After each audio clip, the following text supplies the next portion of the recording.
서울 송파구 롯데캐슬타워의 꼭대기층. 도시의 야경이 한눈에 내려다 보이는 그곳에선 더 이상 빛이 느껴지지 않았다. 윤태진, 36세의 IT 기업 CEO는 자신이 만든 이 아름다운 공간이 이제는 감옥처럼 느껴졌다. 몇 달 전, 그의 아내 강민주는 딸 지효를 출산한 직후 심장합병증으로 세상을 떠났다. 그날 이후로 그는 딸을 한 번도 안아보지 못했다. 아니, 바라보는 것조차 힘들었다. 딸의 울음소리는 그에게 끊임없는 고통을 안겨주었고 그는 점점 더 방 안에서 자신을 가두기 시작했다. 딸의 방은 항상 불이 꺼져 있었다. 유모차는 사용되지 않은 채 벽에 세워져 있었고 아기 침대 위엔 먼지가 조금씩 쌓이고 있었다. 울음소리가 들리면 가사 도우미가 급히 들어가 분유를 주거나 기저귀를 갈았지만 진심이 담긴 손길은 없었다. 아기는 외로움 속에서 조용히 울고 울다 지쳐 잠들기를 반복했다. 그런 집에 서한이 들어온 건 봄이 막 시작될 무렵이었다. 28세의 하은은 유아교육을 전공한 보육교사 출신이었다. 아이들을 누구보다 사랑했고 세상에서 가장 순수한 존재라고 믿었다. 그녀는 아기 지열의 전담 베이비시터로 채용되었지만 처음부터 느꼈다. 이 집은 단순히 보호가 필요한 아이의 집이 아니라 치유가 필요한 집이었다. 처음 만난 태진은 말수가 거의 없었다. 계약서에 사인할 때조차도 눈을 마주치지 않았다. 정해진 시간에 아이를 돌봐주시면 됩니다. 불필요한 대화는 삼가주시고요. 그의 말은 냉정했지만 그 안에 담긴 상실감과 혼란을 하은은 직감적으로 알아챘다. 하은은 매일 아침 7시에 도착했다. 지열은 이제 생후 3달. 작고 열인 아기는 자주 울었고 낯선 손길에 예민하게 반응했다. 처음엔 안아주려고 해도 몸을 뒤틀며 거부했지만 며칠이 지나자 그녀의 손길에 조금씩 익숙해졌다. 하은은 아기에게 조심스럽게 말을 걸었다. 우리 지율이 오늘은 잘 잤어요. 배고프죠? 이모가 맛있는 우유 준비할게요. 그녀의 목소리는 부드럽고 따뜻했다. 지율은 눈을 동그랗게 뜨고 그녀를 바라보았고 하은은 그 눈빛 속에서 말 못할 슬픔을 느꼈다. 마치 아이도 엄마가 없다는 사실을 알고 있는 듯했다. 어느 날 하은은 조심스럽게 태진에게 말했다. 대표님, 혹시 지율이를 바깥 공기에 한번 세게 해도 괜찮을까요? 날씨도 좋고 아이에게 햇볕을 조금 보여주는 게 좋을 것 같아서요. 태진은 처음엔 아무 말 없이 서류만 바라보았다. 그러다 천천히 고개를 들고 짧게 대답했다. 같이 나가보죠. 그렇게 세 사람은 함께 롯데타워 앞 석춘호수로 나갔다. 봄바람이 부드럽게 불고 벚꽃은 막 피기 시작했다. 지율이는 유모차에 앉아 주위를 살피다가 하은이 부드럽게 얼굴을 비추자 작게 웃었다. 태진은 그 웃음을 보고 순간 걸음을 멈췄다. 지금 웃었어요? 그는 믿을 수 없다는 듯 물었다. 하은은 미소 지으며 고개를 끄덕였다. 네, 대표님 앞에서 처음 웃은 거예요. 그의 눈빛이 흔들렸다. 그동안 자신이 얼마나 많은 것을 놓치고 있었는지를 깨달은 듯했다. 아이는 이미 그를 기억하고 있었다. 아빠라는 존재를 알고 있었고 그의 온기를 기다리고 있었던 것이다. 그날 저녁, 하은은 퇴근하기 전 지율이를 침대에 눕히고 자장가를 불러주었다. 그 모습을 문틈으로 지켜보던 태진은 한참을 서 있었다. 그는 알았다. 이 집의 따뜻함이 다시 스며들고 있다는 것을. 그리고 그 따뜻함의 중심에 하은이 있다는 것을. 그날 밤, 태진은 오랜만에 술을 한 잔 따랐다. 그의 아내 민주의 사진이 놓인 서재 한쪽에서 그는 조용히 말했다. 민주야, 나 어떻게 해야 할까? 이 아이를 이제는 안아볼 수 있을까? 사진 속 민주는 늘 그랬듯 따뜻하게 웃고 있었다. 마치 그러므 이제 그만 자신을 용서해도 돼요 라고 말하는 듯한 표정으로. 그리고 다음날 아침 하은이 도착했을 때 태진은 처음으로 현관 앞에서 그녀를 맞았다. 어색한 표정이었지만 분명 그가 입을 열었다. 하은 씨, 오늘은 지율이를 제가 한번 안아보고 싶어요. 도와주시겠어요? 하은은 놀라움과 함께 미소 지었다. 물론이죠, 대표님. 그 작은 변화가 새로운 시작의 서막이었다. 윤태진은 그날 아침 지유리를 안아보겠다고 말해놓고도 한참을 움직이지 못했다. 거실 한가운데 서서 팔을 어디에 두어야 할지 몰라 두 손을 번갈아 쥐었다 풀었다 했다. 서하은은 그런 그의 모습을 조용히 지켜보다가 천천히 다가왔다. 괜찮아요. 처음엔 다 그래요. 그녀의 목소리는 낮고 차분했다. 제가 옆에서 도와드릴게요. 지유리는 하은의 품에서 졸린 눈을 비비고 있었다. 작은 숨소리가 규칙적으로 들렸다. 하은은 아이를 태진에게 넘기기 전에 한 번 더 꼭 안아주듯 등을 토닥였다. 그리고 아주 조심스럽게 마치 깨지기 쉬운 유리 조각을 건네듯 아이를 그의 팔 위에 올려놓았다. 머리는 이렇게 받쳐주세요. 네, 맞아요. 태진의 팔은 눈에 띄게 떨리고 있었다. 그는 숨을 깊게 들이마셨다. 아이의 체온이 팔을 통해 전해졌다. 따뜻했다. 너무 따뜻해서 오히려 가슴이 저려왔다. 지유리는 잠결에 얼굴을 찡그리더니 아버지의 셔츠에 볼을 묻고 다시 조용해졌다. 울지 않네요. 태진이 거의 속삭이듯 말했다. 하온은 고개를 끄덕였다. 아기들은 알아요. 자기를 아는 사람이 어떤 마음인지. 그 말에 태진은 아무 대답도 하지 못했다. 다만 아이를 아는 채 움직이지도 못하고 서 있었다. 멋분이 그렇게 흘렀다. 지유리는 완전히 잠들었고 태진은 그제야 천천히 소파에 앉았다. 그의 시선은 아이에게서 떨어지지 않았다. 마치 눈을 떼면 모든 것이 사라질 것처럼. 그날 이후 작은 변화들이 집안에 쌓이기 시작했다. 태진은 아침마다 지유리 방문 앞을 지나갈 때 멈춰 섰다. 예전엔 일부러 발걸음을 재촉하던 자리였다. 울음소리가 들릴까 봐, 혹은 울음소리를 듣게 될까 봐. 하지만 이제 그는 문 너머에서 들려오는 작은 소리들에 귀를 기울였다. 분유병을 흔드는 소리, 하은이 낮게 부르는 자장가, 지유리의 숨소리. 하은은 그가 문 앞에 서 있다는 걸 알고 있었다. 굳이 말하지 않았다. 다만 일부러 목소리를 낮추지 않았고 아이에게 하는 말들을 숨기지도 않았다. 지유라, 오늘은 햇빛이 참 좋아. 아빠도 나중에 같이 볼 수 있겠지. 그 말에 태진은 문손잡이에 올려둔 손을 꽉 쥐었다. 며칠 뒤 하온은 다시 조심스럽게 제안했다. 대표님, 오늘은 석촌호수에 한 번 더 나가볼까요? 지유리가 바깥 공기를 좋아하는 것 같아요. 이번엔 태진이 잠시 고민하다 고개를 끄덕였다. 같이 가죠. 봄은 완연해져 있었다. 석촌호수 주변에는 사람들이 많았고 벚꽃은 바람에 흩날렸다. 유모차를 미는 건 태진이었다. 그는 손잡이를 두 손으로 꼭 잡고 한 걸음 한 걸음 신중하게 움직였다. 너무 조심스러워서 오히려 웃을 정도였지만 하은은 묻지 않았다.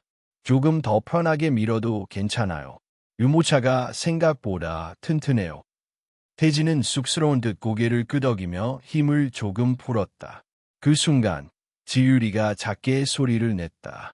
웃음과 옹알이의 중간쯤 되는 소리였다. 태진은 즉시 멈춰 섰다. 지금 나한테 한 거죠? 하우는 지유리를 내려다보며 말했다. 내 아빠한테 말 거는 거예요. 그의 가슴 안쪽에서 무언가가 천천히 무너지는 느낌이 들었다. 단단하게 쌓아 올렸던 벽이 소리 없이 금이 가고 있었다.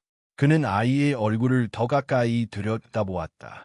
작은 눈, 아직 또렷하지 않은 시선. 그 속에 분명히 자신이 있었다. 그날 이후 태진은 조금씩 집에 일찍 들어오기 시작했다. 회의는 화상으로 대체했고 불필요한 약속은 취소했다. 서재에 틀어박혀 있던 시간은 줄어들었고 대신 거실 소파에 앉아 지유리가 노는 모습을 바라보는 시간이 늘었다. 하우는 그 변화를 조용히 받아들였다. 그녀는 태진을 밀어붙이지 않았다. 대신 필요할 때만 다가갔다. 대표님, 지유리 트림시켜볼래요? 기저귀는 이렇게 접는 게 좋아요. 아기들은 저녁쯤 되면 조금 예민해져. 태진은 하나하나 배우듯 들었다. 그리고 틀려도 괜찮다는 듯 다시 시도했다. 어느 날은 본유 온도를 너무 뜨겁게 해서 하은에게 다시 부탁했고, 어느 날은 지유리를 안다가 자세가 불안해 보여 하은이 급히 손을 보태기도 했다. 죄송합니다. 그가 말하면 하은은 고개를 저었다. 아니에요. 배우는 중이시잖아요. 그 말은 이상하게도 그를 안심시켰다. 어느 저녁, 태진은 혼자 서재에 앉아 있다가 문득 거실에서 들려오는 웃음소리에 고개를 들었다. 하은이 바닥에 앉아 지유리와 눈을 맞추고 있었다. 손인형을 흔들며 과장된 목소리로 말을 걸고 있었고, 지유리는 연신 웃음을 터뜨리고 있었다. 태진은 그 장면을 한참 바라보다가 자신도 모르게 입가에 미소를 띠고 있다는 걸 깨달았다. 그리고 동시에 설명하기 어려운 감정이 마음 한구석에서 올라왔다. 고마움, 안도감, 그리고 아주 희미한 두려움. 그날 밤, 하은이 퇴근한 후 태진은 혼자 지유리를 재웠다. 서툰 손길로 등을 두드리며 하은이 불러주던 자장가를 어설프게 흉내냈다. 지유리는 쉽게 잠들지 않았지만 결국 그의 가슴에 얼굴을 묻고 잠들었다. 아이의 무게가 팔에 실렸다. 태진은 숨을 고르고 조심스럽게 아이를 내려놓았다. 그 순간 문득 깨달았다. 예전처럼 가슴이 조여오지 않는다는 것을.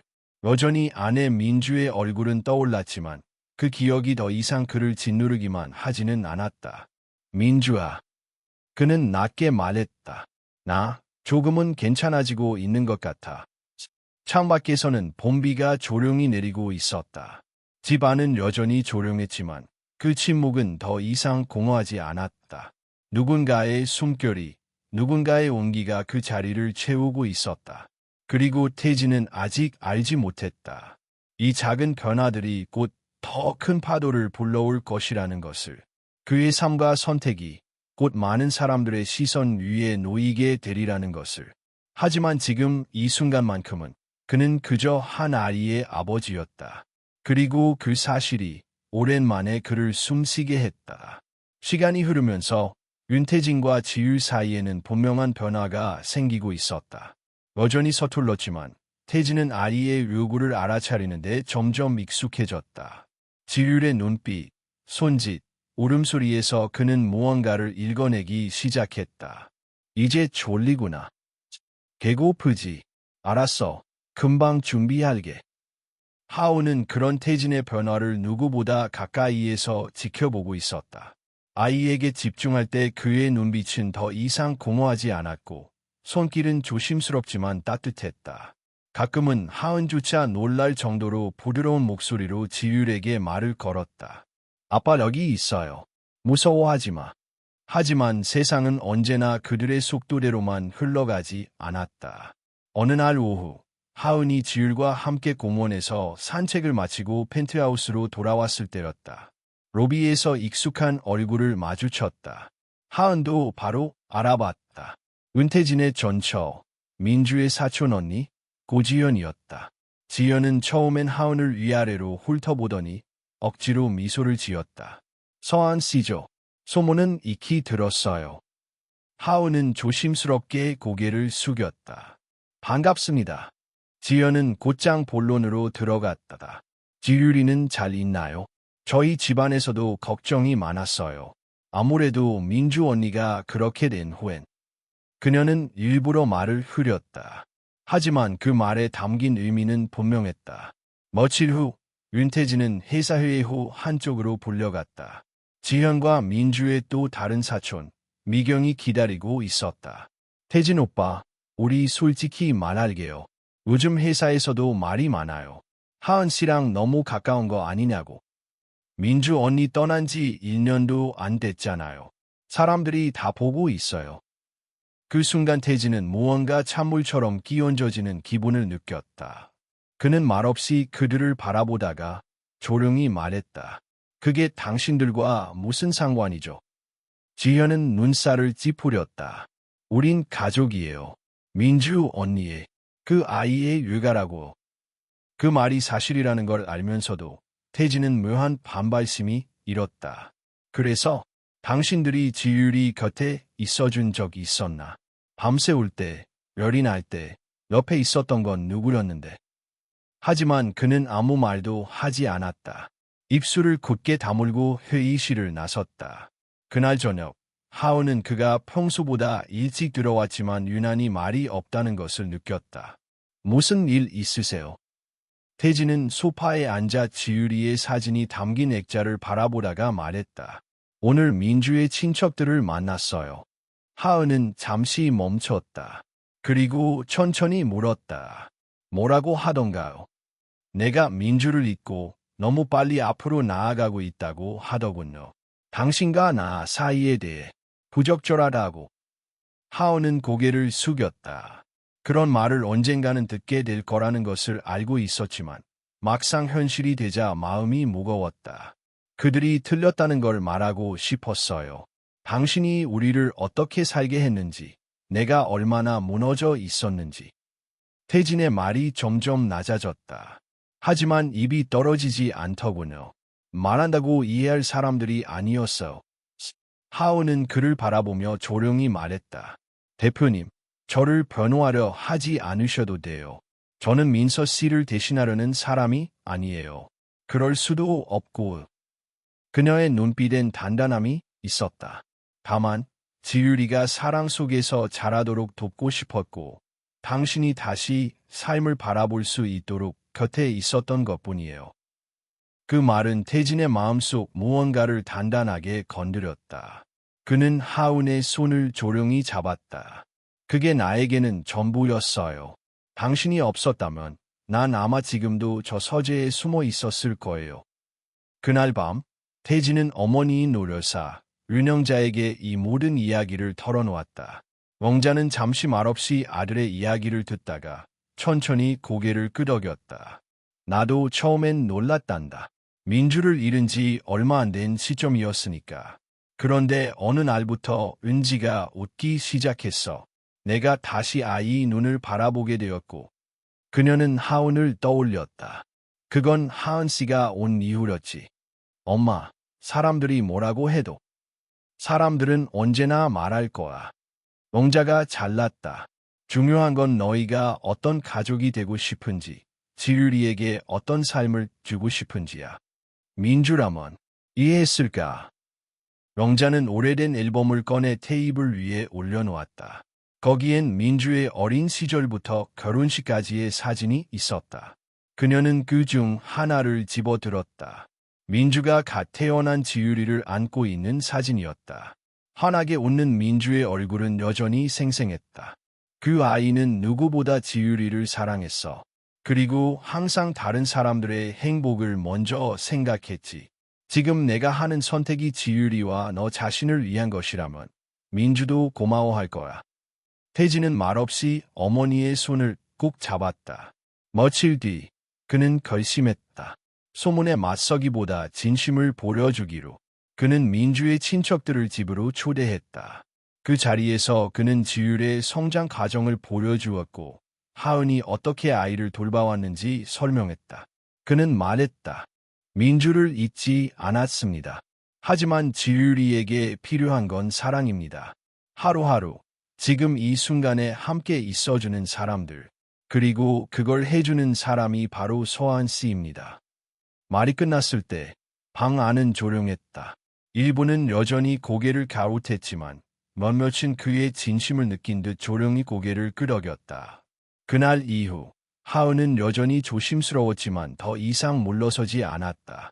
그녀는 이 집에서 아이와 함께 걷는 삶을 선택했다.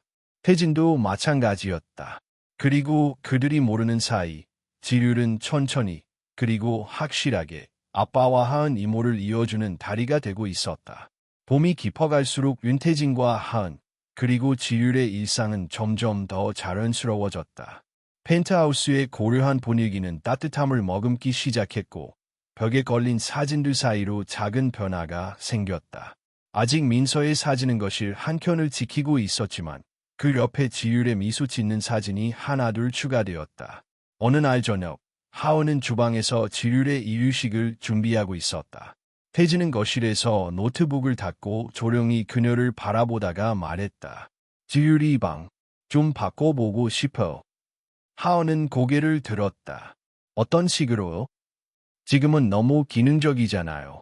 병원 같은 느낌도 들고 좀 더 따뜻하게 아이 방처럼 꾸며주고 싶어요. 달이나 별 같은 테마로. 하우는 놀란 눈으로 태진을 바라보다가 미소를 지었다. 정말 멋진 생각이에요. 지율이도 좋아할 거예요. 사실 스케치를 좀 해봤어요. 태진은 서재에서 작은 노트북을 꺼내 그녀에게 보여주었다. 거기엔 손으로 그린 간단한 스케치가 있었다. 밤하늘을 연상시키는 벽화, 밝은 색상의 가구, 천장에 매달린 모빌. 하오는 그림을 바라보다가 말했다. 이거 정말 예뻐요. 직접 그리신 거예요. 대학 시절 잠깐 디자인을 배운 적이 있어요. 결국엔 IT로 진로를 바꿨지만 가끔 이렇게 그리는 게 아직도 좋아요. 정말 재능 있으시네요. 태진은 쑥스럽게 웃었다. 하오는 조심스럽게 물었다. 혹시 제가 도와드려도 될까요? 예전엔 아이들과 함께 그림 그리는 걸 참 좋아했거든요. 태진은 고개를 끄덕이며 말했다. 도와주세요. 같이 꾸미면 더 좋을 것 같아요. 그렇게 그들은 매일 저녁 시간이 날 때마다 지율의 방을 꾸미기 시작했다. 하우는 벽에 색을 입히고 태진은 섬세하게 별과 구름을 그려나갔다. 두 사람의 손끝에서 아이의 공간이 천천히 완성되어 갔다. 작업을 하며 그들은 서로에 대해 조금씩 더 알게 되었다. 하우는 어린 시절 아버지를 잃고 아이들의 순수함에서 이안을 얻었다고 고백했다. 그리고 그것이 자신을 이 길로 이끌었다고 말했다. 아이들은 판단하지 않아요. 그저 지금 이 순간을 살아가죠. 그게 저한테는 치유였어요. 태진은 조용히 그녀를 바라보다가 말했다. 저도 지유리를 통해 그걸 느껴요. 그 아이는 저를 다시 현재로 데려와 줬어요. 두 사람은 잠시 말없이 앉아 있었다. 공기 중에는 조용한 연결감이 감돌았다. 더 이상 설명이 필요 없는 침묵이었다. 며칠 후 지율의 방은 완성되었다. 밤하늘을 담은 파란 덕, 부드러운 달빛, 조명, 별과 구름이 떠 있는 천장. 태진은 지율을 안고 새로 꾸민 방으로 들어섰다. 지율아, 여기가 너만의 방이야. 아이는 눈을 동그랗게 뜨고 천장을 바라보더니 두 손을 위로 뻗었다. 하우는 그 모습을 바라보며 가슴 깊이 따뜻해지는 감정을 느꼈다. 이 작은 방 안에 담긴 건 단지 인테리어가 아니라 그들이 함께 쌓아 올린 사랑과 회복의 흔적이었다. 그날 밤, 태진은 거실에서 하운에게 조심스럽게 물었다. 하운 씨, 혹시 이번 주말에 시간 괜찮으세요? 하운은 잠시 당황한 듯했지만 고개를 끄덕였다. 네, 왜요? 서울 근교에 남한산성이라는 곳이 있어요. 가을의 단풍이 정말 예쁜데 같이 가보지 않을래요?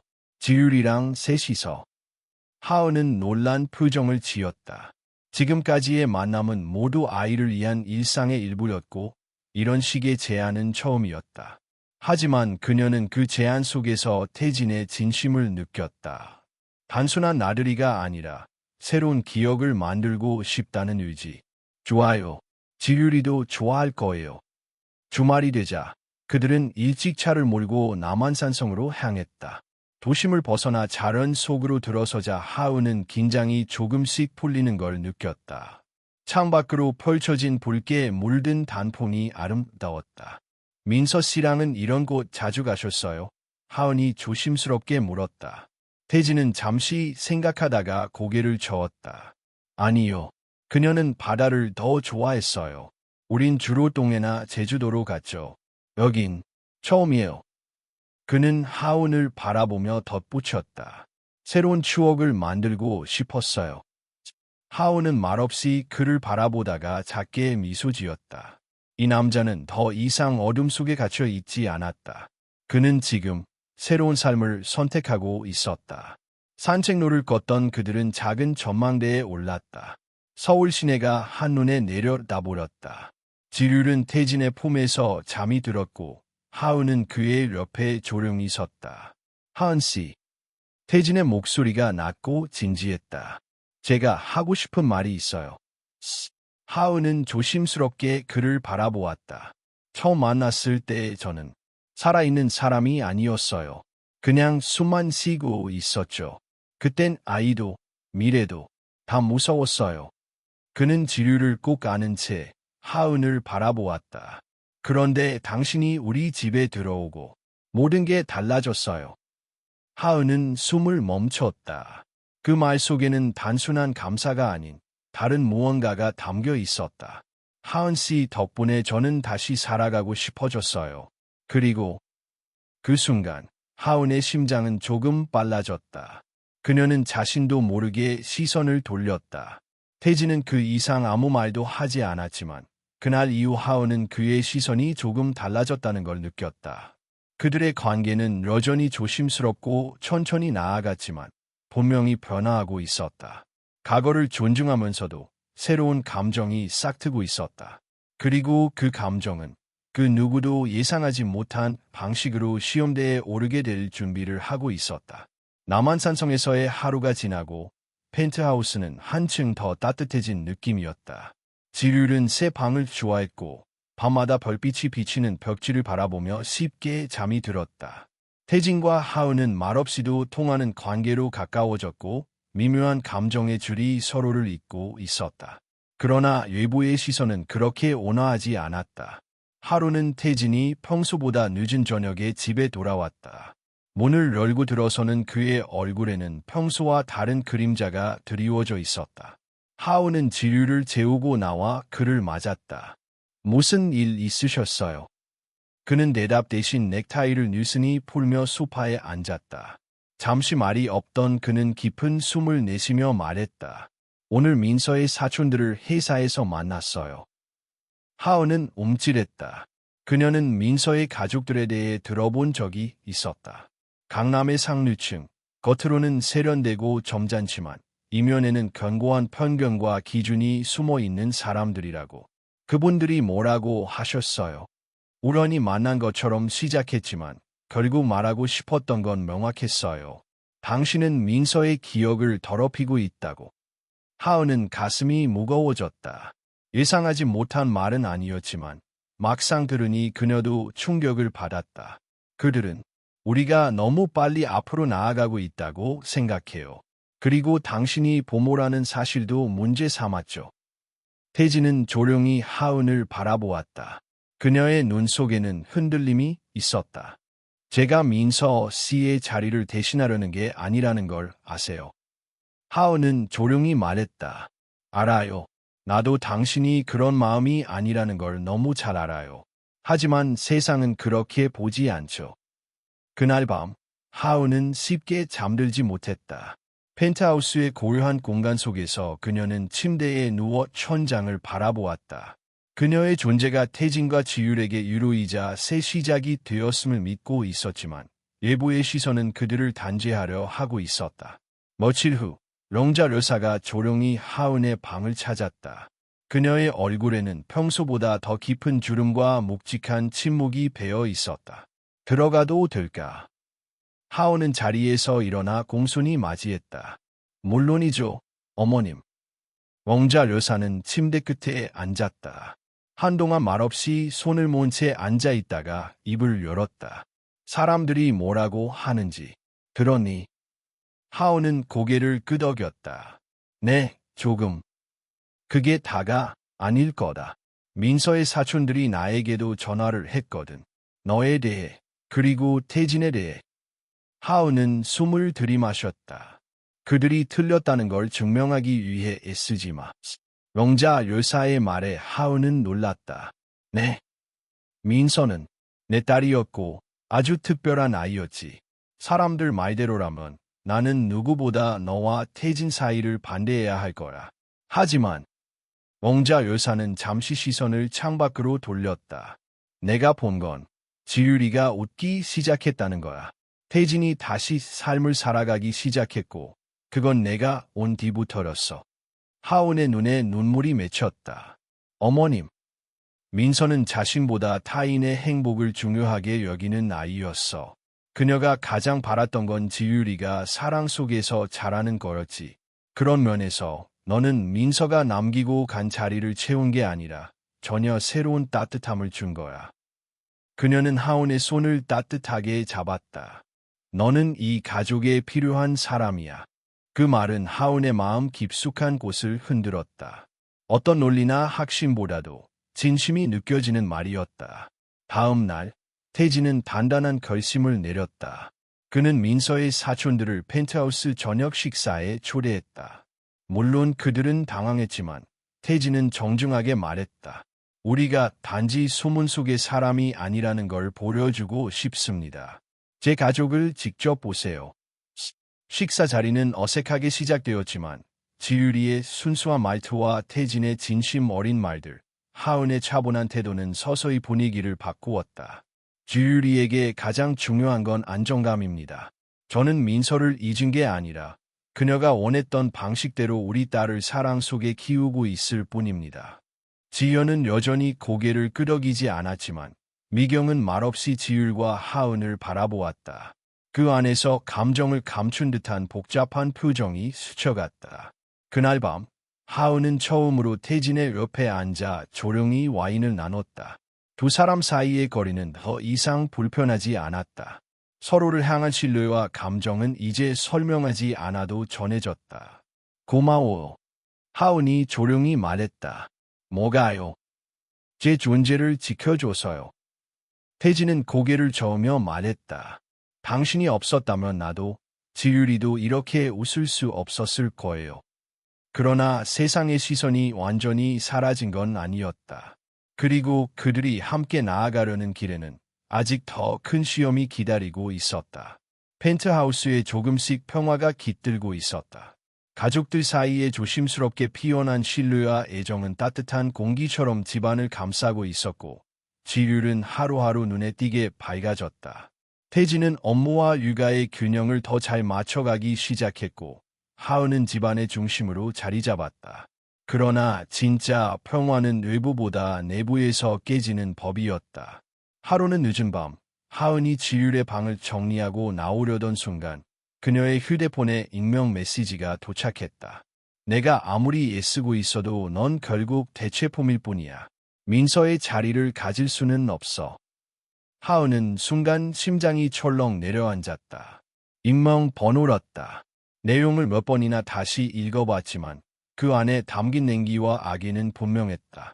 그날 밤 그녀는 태진에게 이 사실을 말하지 않았다.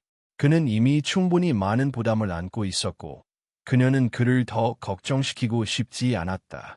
하지만 메시지는 그날로 끝나지 않았다. 다음 날, 그리고 그 다음 날도 익명 메시지는 계속 도착했다.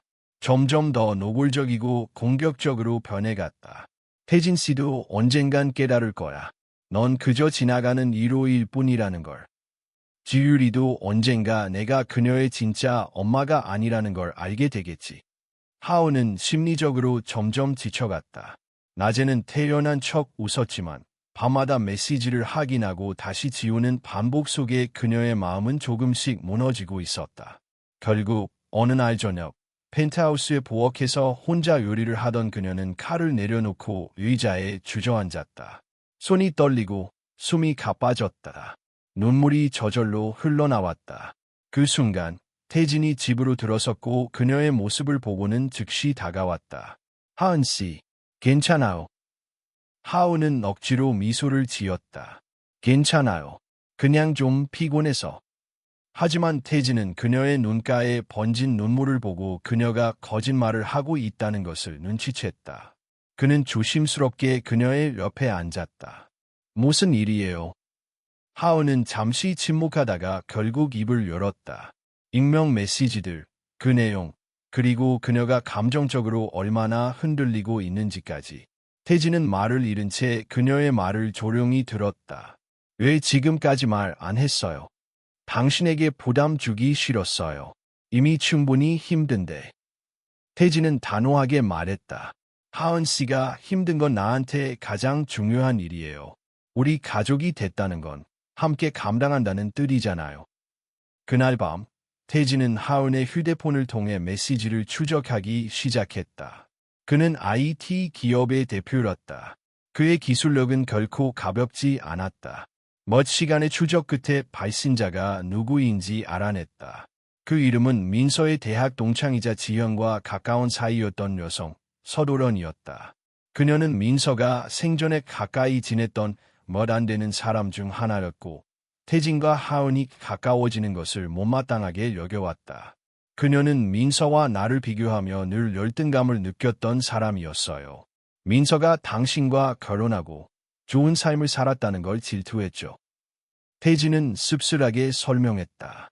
그리고 이제 그녀는 당신을 향한 증오로 그것을 배출하고 있는 거예요. 하은은 놀란 눈으로 그를 바라보았다.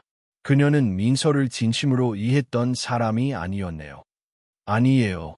그녀가 위로하는 척했던 건 사실 자기 감정의 배출구를 찾고 있었던 거겠죠. 다음 날, 태진은 법적 조치를 취했다. 명예훼손과 사이버 괴롭힘으로 정식 고소가 접수되었고, 서도련은 사과문과 함께 하은에게 연락을 시도했다. 그녀가 사과하고 싶대요. 하은은 조용히 고개를 저었다. 그녀의 사과는 나를 위한 게 아니라 자기 죄책감을 덜기 위한 거겠죠. 저는 괜찮아요. 정말로요. 하지만 그날 밤, 하은은 조용히 다이어리를 꺼내 앉았다. 그녀는 자신이 느꼈던 두려움, 흔들림, 그리고 다시 일어설 수 있었던 용기에 대해 써내려갔다.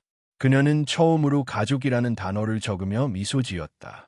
며칠 후, 지율의 유치원에서 특별한 행사 초대장이 도착했다. 가족의 날 행사였다. 부모가 함께 와서 아이들과 시간을 보내는 날, 지율은 초롱초롱한 눈으로 하은을 바라보며 물었다. 엄마, 그날 올 수 있어요. 하은은 순간 멈칫했지만 곧 고개를 끄덕였다. 그럼 엄마랑 아빠랑 같이 갈게. 지율은 웃으며 그녀의 품에 안겼다. 그리고 하은은 그 순간 깨달았다. 그녀의 자리가 대체품이 아닌 지율의 진짜 엄마로서 이미 마음속에 새겨졌다는 것을. 태진은 그날 하은의 손을 꼭 잡으며 말했다. 세상은 뭐라 해도 우리는 알아요. 당신이 우리에게 어떤 사람인지. 그리고 그렇게 펜트하우스는 또 하나의 상처를 딛고 더 단단해졌다. 봄비가 조용히 내리고 있었다. 펜트하우스의 넓은 창밖으로 축축한 서울의 거리와 회색빛 하늘이 보였다. 지율은 소파에 앉아 그림책을 읽고 있었고, 태진은 부엌에서 따뜻한 차를 준비하고 있었다. 하은은 다rum도실에서 세탁물을 정리하다가 멈춰섰다. 문득 어지러움이 몰려왔고 손끝이 살짝 저릿했다. 최근 들어 피로감이 쉽게 누적되고 가슴이 두근거리는 순간이 잦았다. 그녀는 처음엔 그냥 긴장 탓이라고 넘겼지만 이번에는 다르다는 걸 본능적으로 느꼈다. 그녀는 조용히 안방으로 들어가 의약품 서랍에서 남아있던 임신 테스트기를 꺼냈다. 그리고 몇 분 후 창백한 얼굴로 앉아 있었다. 두 줄, 분명한 임신이었다. 복잡한 감정이 그녀의 가슴을 채웠다. 기쁨과 놀라움, 그리고 설명하기 어려운 불안까지. 그녀는 자신도 모르게 배를 감싸지며 속삭였다. 안녕, 너도 이 집에 온 거구나. 그날 밤, 하은은 태진에게 이 사실을 조심스럽게 털어놓았다. 태진은 놀란 얼굴로 그녀를 바라보더니 이내 천천히 미소를 지었다. 진짜야. 하은은 고개를 끄덕였다. 태진은 말없이 그녀를 안았다. 그 안아주는 힘이 그 어느 때보다 따뜻하고 단단했다. 그는 몇 초간 말이 없더니 이윽고 입을 열었다. 고마워요. 정말로 우리에게 또 하나의 기회를 줘서. 그날 밤 그들은 거의 잠들지 못했다. 설렘과 긴장이 교차하며 둘 사이에 조용한 대화를 이어갔다. 태진은 이번에는 절대로 놓치지 않겠다고 다짐했다. 지율이 태어날 때 그는 아픔에 잠겨 아무것도 하지 못했다. 하지만 이번에는 다르다. 그는 지금 살아 있었다. 며칠 후 하은은 산부인과를 찾았다. 초음파 화면에 뚜렷하게 보이는 작은 심장의 박동. 의사는 건강한 초기 상태라고 말하며 조심스러운 관리만 잘하면 된다고 설명했다. 그녀는 잠시 눈을 감고 그 소리에 집중했다. 그것은 생명의 소리였다. 새로운 희망의 시작. 지율에게 이 소식을 어떻게 전할지 고민하던 중 아이가 먼저 다가왔다. 엄마, 요즘 많이 피곤해 보여요. 어디 아파요? 하은은 잠시 놀라웠다. 5살밖에 되지 않은 아이가 이렇게 세심하게 그녀를 살펴본다는 사실에 그녀는 무릎을 꿇고 아이의 눈높이에 맞췄다. 아니, 아프진 않아. 근데 우리 집에 새로운 가족이 올 것 같아. 지율은 눈을 크게 뜨고 물었다. 진짜요? 강아지요? 하온은 웃음을 터뜨렸다. 아니, 아기야. 엄마 뱃속에 있어. 지율은 몇 초간 아무 말이 없더니 그녀의 배를 조심스럽게 바라보았다. 내 동생이에요? 응, 내 동생이 될 거야. 지율은 천천히 웃으며 말했다. 그럼 내가 언니네. 잘 돌봐줄 수 있어요. 그날 밤, 태진은 지율을 안아주며 말했다. 넌 정말 멋진 언니가 될 거야. 지율은 진지한 얼굴로 대답했다. 아빠, 나 하늘 엄마한테도 말할 거예요. 내 동생이 생겼다고. 태진은 순간 말이 막혔지만 곧 고개를 끄덕이며 말했다. 그래, 민서 엄마도 정말 기뻐하실 거라. 그러나 이 평화는 오래가지 않았다. 하은의 임신 소식은 곧 가족들 사이에 알려졌고 예상대로 민서의 친가쪽 일부 인사들의 반응은 차가웠다. 특히 지현과 미경은 가족 모임에서 노골적인 불편함을 드러냈다. 이제 완전히 자리를 차지한 거네. 아이까지 갔다니. 민서 언니 돌아가신 지 얼마나 됐다고. 정말 빠르다 못해 무리한 거 하나. 그들의 말은 하은의 귀에도 전해졌다. 그리고 어느 날 그녀는 우연히 지율이 장난감 상자에 숨겨놓은 그림을 발견했다. 거기에는 세 사람, 아빠, 자신, 그리고 엄마가 있었다. 그러나 엄마의 얼굴이 반쯤 지워져 있었고 그 위에 하늘 엄마라는 글자가 흐릿하게 쓰여 있었다. 하은은 조용히 그림을 바라보며 깊은 생각에 잠겼다. 지율의 마음속에서도 아직 혼란이 있다는 것을 느꼈다. 그녀는 진짜 엄마가 되기 위해 민서를 대체하기 위한 것이 아니라 진심으로 사랑하고 돌보는 존재가 되기 위해 앞으로도 더 많은 시간을 필요로 한다는 걸 알고 있었다. 그날 밤, 그녀는 태진에게 말했다. 아이를 낳기 전에 지율에게 확실히 말해주고 싶어요. 난 그녀의 엄마가 되려는 게 아니라 그냥 그녀를 사랑하고 지켜주고 싶을 뿐이라고. 태진은 그녀의 손을 꼭 잡으며 대답했다. 하은 씨는 이미 그 아이에게 엄마예요. 그리고 앞으로도 그렇게 될 거예요. 그의 말은 이루어졌지만 하은은 알고 있었다. 관계는 말이 아니라 시간과 행동으로 쌓이는 것이라는 것을. 며칠 후 지율이 잠들기 전 그녀에게 물었다.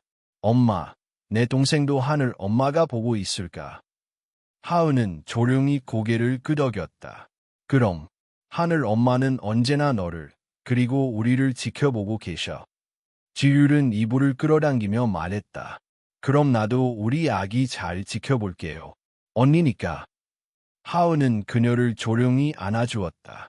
이 작고 따뜻한 아이의 품에서 그녀는 진짜 가족이 된다는 것이 무엇인지 다시금 깨달았다. 임신 소식이 전해진 후 펜트하우스의 분위기는 한층 조용해졌다. 겉으로는 평화로웠지만 하은은 자신이 모든 사람의 시선 한가운데 서 있다는 것을 알고 있었다. 특히 민서의 어머니, 수연 여사의 침묵은 그녀를 가장 무겁게 짓눌렀다. 그녀는 겉으로 아무 말도 하지 않았다. 다정한 인사도, 불편한 표정도 없이. 하지만 그 조용한 태도는 오히려 날선 말보다 더한 긴장감을 주었다. 어느 날 저녁, 하은은 용기를 내어 수연 여사를 찾아갔다. 거실에는 지율과 태진이 함께 퍼즐을 맞추고 있었고 수연 여사는 혼자 차를 마시며 신문을 보고 있었다.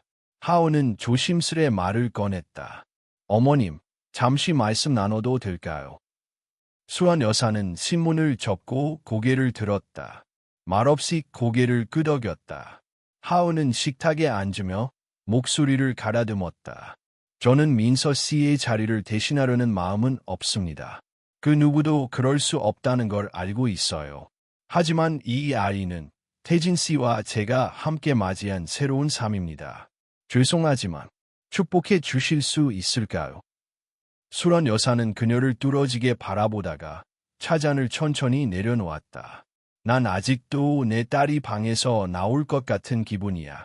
저기 복도 끝에서 평소처럼 웃으며 나올 것 같아. 그 아이의 목소리가 아직 귓가에 들리는 것 같고 향기가 여전히 소파에 남아있는 것 같아. 하은은 조용히 고개를 숙였다. 당신을 미워하는 건 아니에요. 오히려 고마운 마음도 있어요. 태진이가 다시 웃게 되었고 지율이 안정된 건 당신 덕이라는 걸 알아요. 수원 여사는 눈을 감고 깊게 숨을 들이켰다. 하지만 내 딸이 사라진 그 자리에 새로운 아이가 들어온다는 건 내 마음 어딘가를 더 아프게 해요. 민서가 완전히 사라지는 느낌이 들어요. 하은은 손을 가슴 위에 얹고 말했다. 그럴 리 없어요. 민서 씨는 이 집의 일부예요. 제 아기에게도 그렇게 말할 거예요.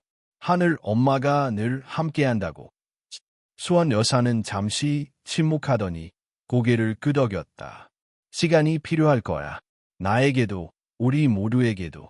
하지만 내가 진심으로 이 집의 사람이 되기를 바란다면 난 노력해 볼게.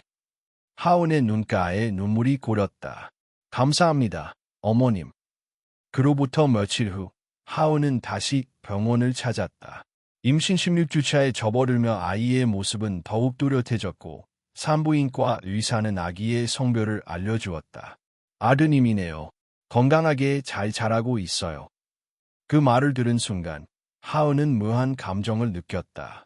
아직 세상에 나오지도 않은 아이였지만 마치 이미 그녀와 연결된 존재처럼 느껴졌다.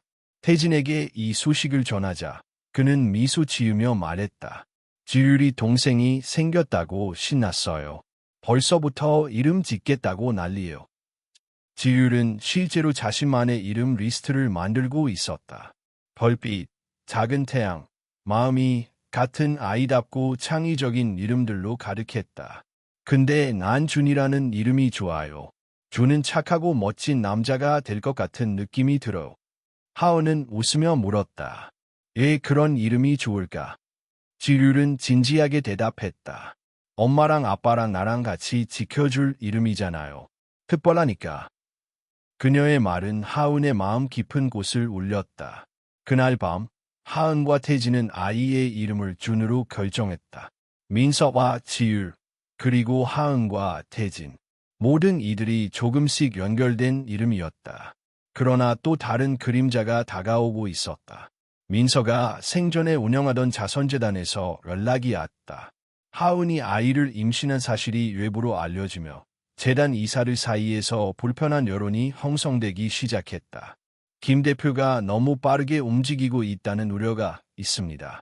민서 이사장의 뜻을 제대로 잇고 있는 건지 회의적인 시각도 있고 어느 이사는 대놓고 말했다. 부모였던 여성을 아내로 맞이하고 아이까지 생겼다는 사실은 기업 이미지에 영향을 줄 수 있습니다. 이건 단순한 사생활이 아니에요. 이 소식은 태진에게 큰 충격을 안겨주었다. 그는 자신이 한 선택들이 누군가에게 불편을 줄 수 있다는 사실을 깨달았고 동시에 과거의 그림자들이 여전히 자신을 붙잡고 있다는 현실을 직면하게 되었다. 하은은 이 상황을 듣고 조용히 말했다. 제가 떠나면 재단도 회사도 편해질까요? 태진은 즉시 고개를 저었다. 절대 그런 말 하지 마요. 당신은 내 삶에 들어와서 나를 다시 사람답게 만들어준 사람이에요. 그 누구도 당신을 대신할 수 없어요. 하은은 태진의 손을 꼭 잡았다. 그럼 우리가 함께 지킬 수 있도록 노력해요. 나 혼자는 할 수 없지만 우리라면 할 수 있어요. 그날 밤 태진은 재단 이사회에 공식 입장을 전달했다. 민서의 이름과 뜻을 변함없이 존중하되 그의 가족과 삶 또한 현재의 일부로 받아들여야 한다고. 우리는 과거에 머무를 수 없습니다. 민서의 따뜻함과 나눔의 정신은 이 가정 안에도 살아 숨쉬고 있습니다. 저는 두 아이의 아버지로서 그리고 한 여인의 남편으로서 지금의 가족을 지킬 것입니다. 이사회는 격렬한 논쟁 끝에 일단은 결정을 유보했다. 하지만 그날 이후 사람들의 시선은 달라지기 시작했다. 누군가는 여전히 불편했고 누군가는 이해하려 했고 또 어떤 이는 조용히 응원했다. 봄의 끝자락, 태진과 하은, 그리고 지율은 함께 서울 외곽의 공원으로 나들이를 나갔다. 배가 제법 불러온 하은은 천천히 걸으며 햇살을 만끽했고 지율은 연을 날리며 웃음을 터뜨렸다. 우리 가족 참 멋지지 않아요? 지율의 말에 태진은 웃으며 대답했다. 응, 그리고 곧 내 동생이 이 가족에 합류하면 더 멋질 거야. 하은은 조용히 배를 쓰다듬었다. 바람이 그녀의 머리카락을 흔들고 따뜻한 햇살이 등을 감쌌다. 그 순간 그녀는 확신했다. 지금 자신이 이 자리에 있는 것은 우연이 아니라 삶이 허락한 두 번째 기회라는 것을, 그리고 이 기회를 소중히 지켜낼 것이다.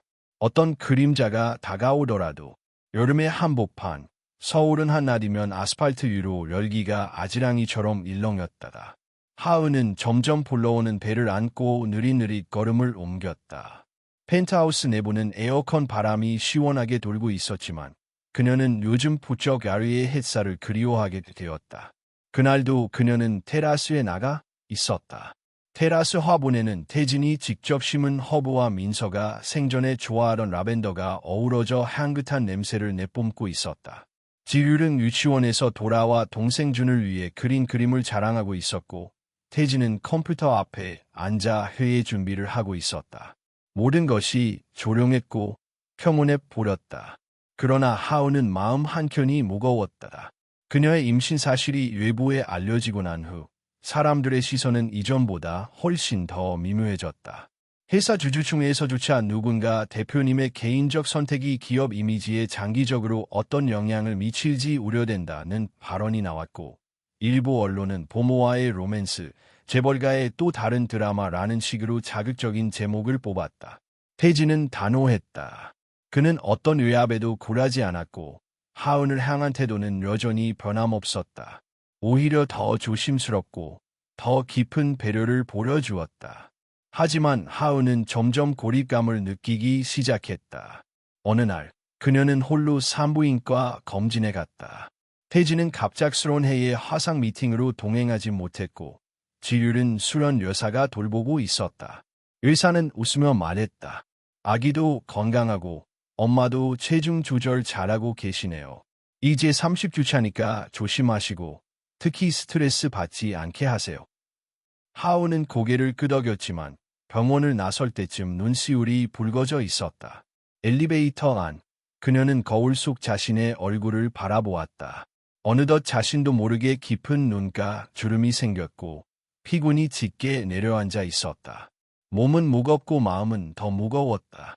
병원 주차장에서 택시를 잡던 순간 낯익은 목소리가 들렸다.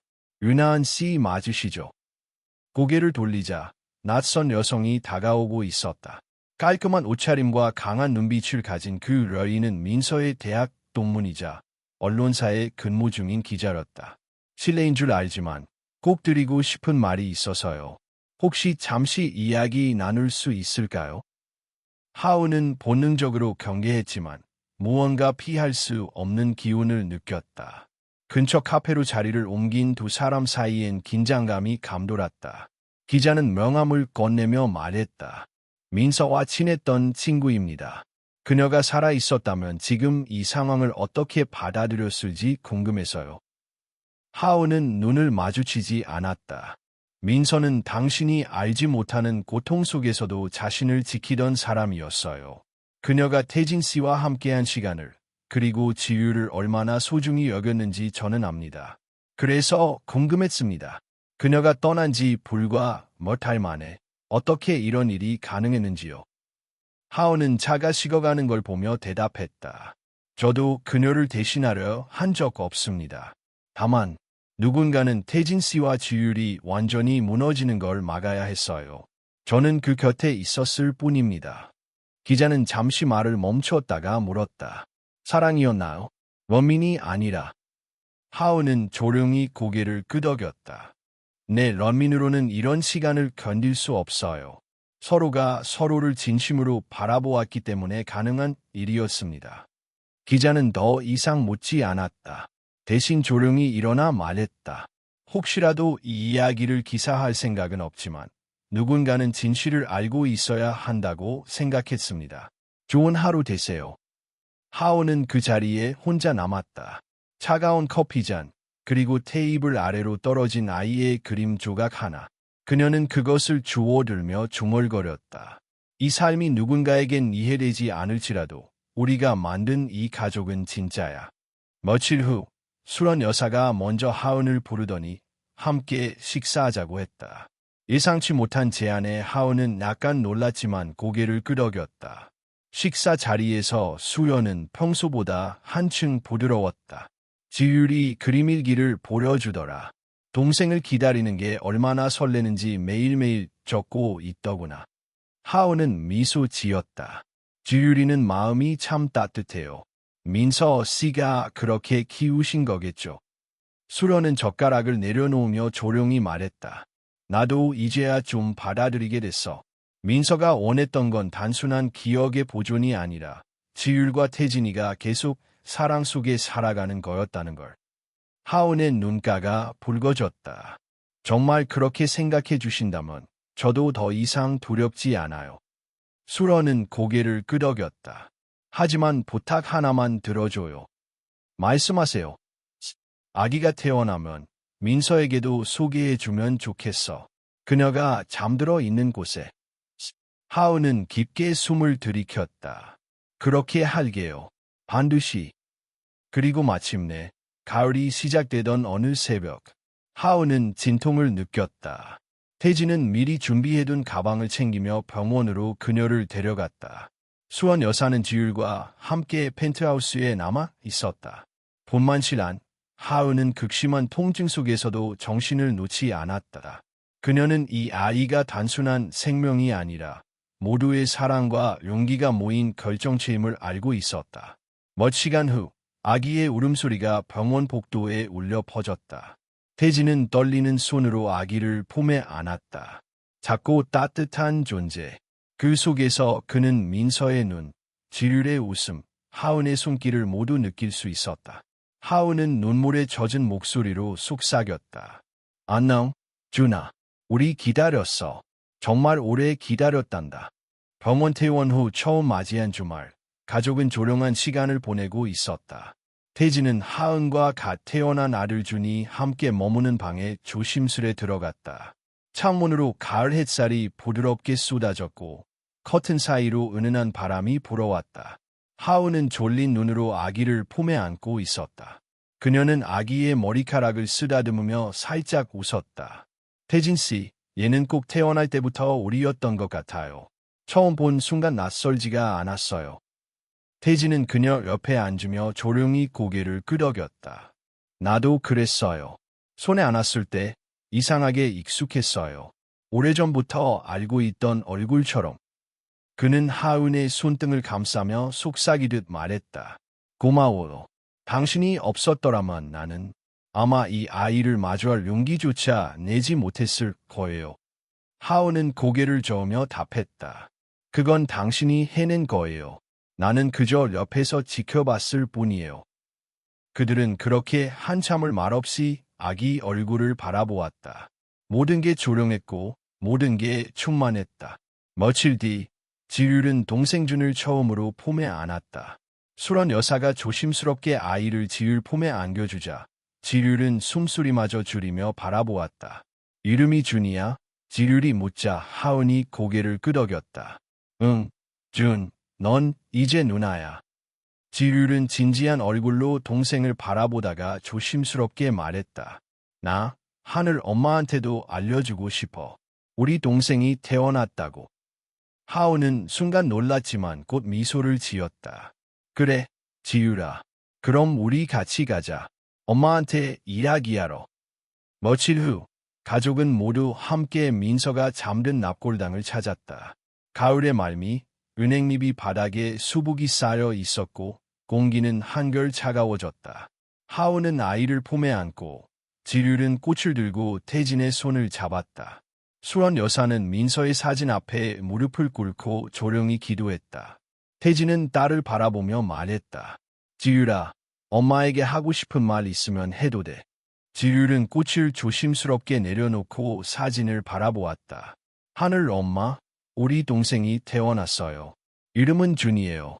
아직은 작고 잠만 자지만 나중엔 내가 많이 놀아줄게요. 그녀는 잠시 멈췄다가 다시 말했다. 엄마가 내 옆에 없어도 난 괜찮아요. 왜냐면 아빠가 있고 하은 엄마도 있으니까. 그리고 하늘 엄마는 항상 여기 있잖아요. 그치? 하은은 지율의 어깨에 손을 얹었다.